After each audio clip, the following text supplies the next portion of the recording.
Scene 7. Reveal the conquering hero. The only problem with Microsoft is they just have no taste. And I don't mean that in a small way. I mean that in a big way. Steve Jobs. Steve Jobs is a master at creating villains, the more treacherous the better. Once Jobs introduces the antagonist of the moment, the limitation to current products, he introduces the hero, revealing the solution that will make your life easier and more enjoyable. In other words, an Apple product arrives in time to save the day. IBM played the antagonist in the 1984 television ad, as discussed in Scene 6. Jobs revealed the ad for the first time to a group of internal salespeople at an event in the fall of 1983. Before showing the ad, Jobs spent several minutes painting Big Blue into a character bent on world domination. It helped that IBM was known as Big Blue at the time. The similar ring to Big Brother was not lost in Jobs. Jobs made Big Blue look more menacing than Hannibal Lecter. It's 1958. IBM passes up the chance to buy a new fledgling company that has invented a new technology called xerography. 2 years later, Xerox is born, and IBM has been kicking itself ever since. It's 10 years later, the late 60s, Digital Equipment, DEC, and others invent the mini-computer. IBM dismisses the mini-computer as too small to do serious computing and therefore unimportant to their business. DEC grows to become multi-$100 million corporation, while IBM finally enters the mini-computer market. It's now 10 years later, the late 70s. In 1977, Apple, a young fledgling company on the West Coast, invents the Apple II, the first personal computer as we know it today, introduces the hero. IBM dismisses the personal computer as too small to do serious computing and unimportant to their business, the villain overlooking the hero's qualities. The early 80s. In 1981, Apple II has become the world's most popular computer, and Apple has grown into a 300 million company, becoming the fastest growing corporation in American business history. With over 50 competitors vying for a share, IBM enters the personal computer market in November 1981 with the IBM PC. 1983, Apple and IBM emerge as the industry's strongest competitors, each selling over 1 billion in personal computers in 1983. David has now matched Goliath. The shakeout is in full swing. The first major firm goes bankrupt, with others teetering on the brink. It is now 1984. It appears IBM wants it all. The hero is about to spring into action. Apple is perceived to be the only hope to offer IBM a run for its money. Dealers initially welcoming IBM with open arms now fear an IBM-dominated and controlled future. They are increasingly and desperately turning back to Apple as the only force that will ensure their future freedom. The audience broke out into wild cheers as Jobs created a classic showdown. Jobs played his best James Bond. Just as the villain is about to destroy the world, Bond, or Jobs, enters the scene and calmly saves the day. Ian Fleming would be proud. The hero's mission. The hero's mission in a Steve Jobs presentation is not necessarily to slay the bad guy, but to make our lives better. The introduction of the iPod on October 23, 2001 demonstrates this subtle but not important difference. It helps to understand the state of the digital music industry at the time. People were carrying portable CD players that looked monstrous compared with today's tiny iPods. The few existing digital music players were big and clunky, or simply not that useful due to a small storage capacity that allowed only a few dozen songs. Some products, such as the Noma jukebox, were based on a 2.5-inch hard drive and, while portable, were heavy and were painfully slow to transfer songs from a PC. Battery life was so short that the devices were pretty much useless. Recognizing a problem it needed of a solution, Jobs entered as the conquering hero. "Why music?" Jobs asked, rhetorically. "We love music, and it's always good to do something you love. More importantly, music is a part of everyone's life. Music has been around forever. It will always be around. This is not a speculative market, and because it's a part of everyone's life, it's a very large target market all around the world. But interestingly enough, in this whole new digital music revolution, there is no market leader. No one has found a recipe for digital music. We found the recipe." Once Jobs whetted the audience's appetite by announcing that Apple had found the recipe, he had set the stage. His next step would be to introduce the antagonist. He did so by taking his audience on a tour of the current landscape of portable music players. Jobs explained that if you wanted to listen to music on the go, you could buy a CD player that held 10 to 15 songs, a flash player or an MP3 player, or a hard drive device such as the jukebox. "Let's look at each one," Jobs said. A CD player costs about $75 and holds about 10 to 15 songs on a CD. That's about $5 a song. You can buy a flash player for $150. It holds about 10 to 15 songs, or about $10 a song. You can go buy an MP3 CD player that costs $150, and you can burn up to 150 songs, so you get down to $1 a song. Or you can buy a hard drive jukebox player for $300. It holds about 1,000 songs and costs 30 cents a song. We studied all these, and that's where we want to be. Points to hard drive category on slide. We're introducing a product today that takes us exactly there, and that product is called iPod. With that, Jobs introduced the hero, the iPod. The iPod, he said, is an MP3 music player that plays CD quality music. But the biggest thing about iPod is that it holds 1,000 songs. This is a quantum leap because for most people, it's their entire music library. This is huge. How many times have you gone on the road and realized you didn't bring the CD you wanted to listen to? But the coolest thing about iPod is your entire music library fits in your pocket. This was never possible before.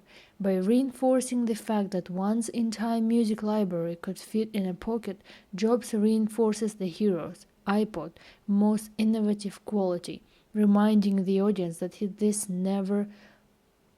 this was never possible until Apple appeared to save the day.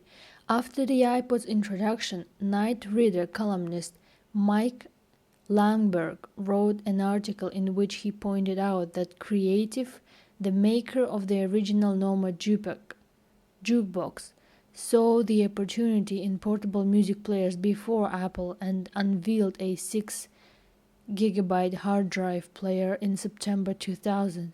Apple followed with its first iPod a year later, but, he noted, Creative lacked Apple's not-so-secret weapon, founder, chairman, and chief evangelist Steve Jobs. "I'm a Mac. I'm a PC."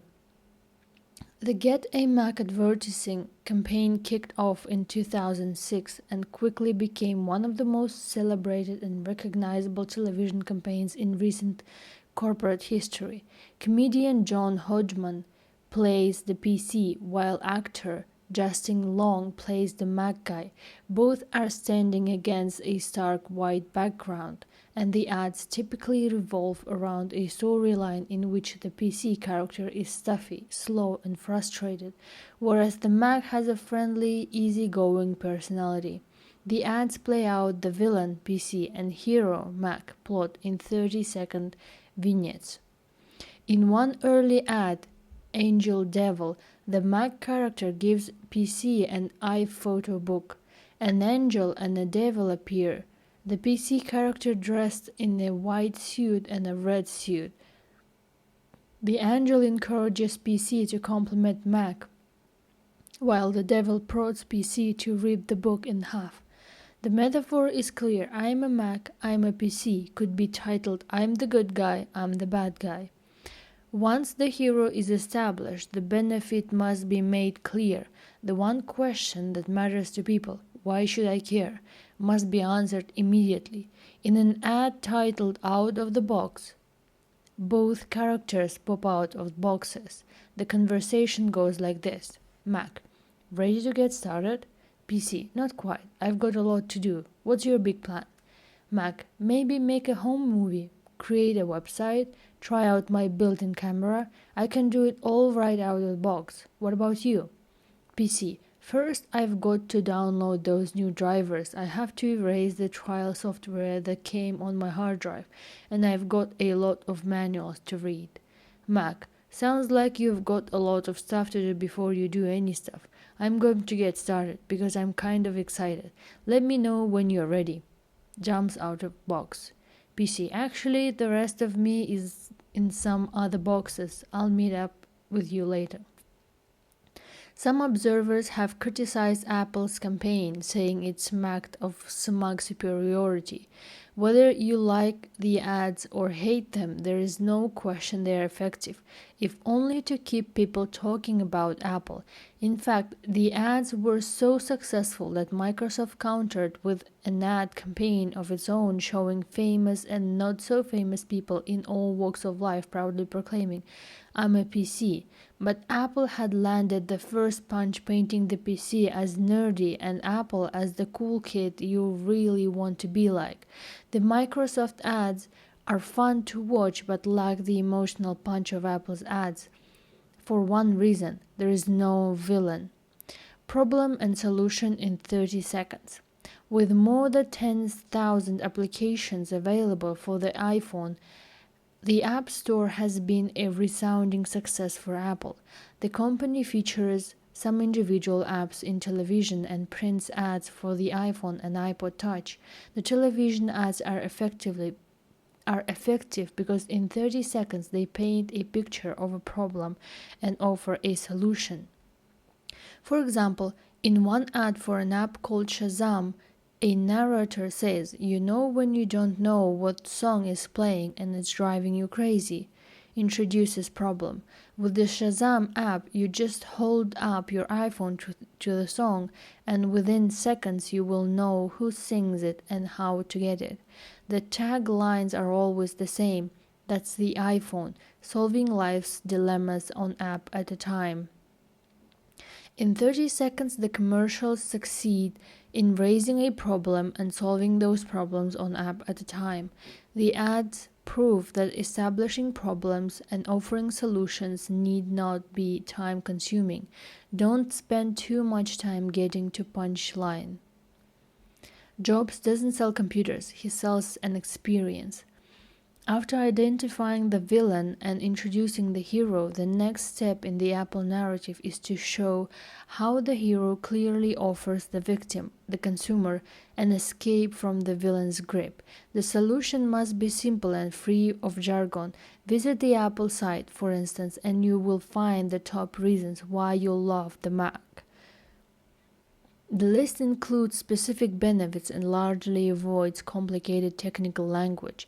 As a case in point, instead of saying that a MacBook Pro comes with an Intel Core 2 Duo 2.4 GHz 2 GB 1.066 MHz DDR3 SDRAM and a 250 GB serial ATA 5.400 RPM, the site lists direct benefits to the customer.